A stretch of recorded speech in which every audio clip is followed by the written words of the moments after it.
Bupang pangsani bedek bopura yapang murama thansa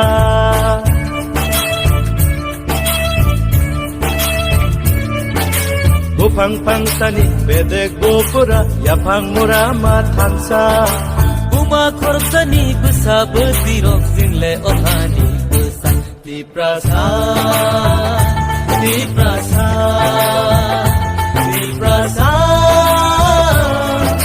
Tipra amani besa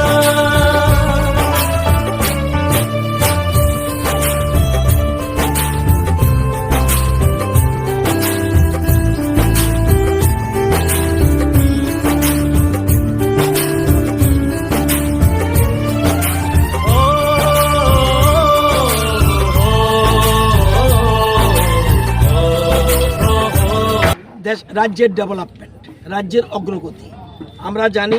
আমাদের বিশেষ করে মোদিজির মূল স্লোগান সবকা সাথ সবকা বিকাশ, এবং সেই জন্য আপনারা জানেন কিছুদিন আগে দিল্লিতে একটা মৌ স্বাক্ষরিত হয়েছে। মূল উদ্দেশ্য হলো সাংস্কৃতিক, অর্থনৈতিক এবং সামাজিক উন্নয়নের জন্য যা যা করার দিল্লি করবে, সেই জন্যেই ত্রিপুরা সহ সমস্ত দল আমরা ঐক্যবদ্ধ হয়েছি। এই তিনটা দল ছাড়া আমি যদি বলি আপনাকে, কোনো দল আছে ত্রিপুরা রাজ্যে? হ্যাঁ, নামে আছে, মাঠে নেই।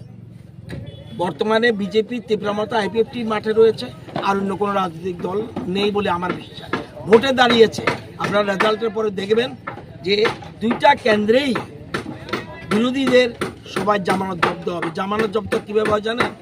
যা ভোট কাস্টিং হবে তার 1/6 কম যদি পায় তার জামানত থাকবে না। আমার বিশ্বাস দুইটা কেন্দ্রেই তাদের জামানত জব্দ হবে। প্রায় 500-র মতো ভলেন্টিয়ার, দুই দলে মিলে 3 দলে মিলে প্রায় 500 মতো ভলেন্টিয়ার থাকবে।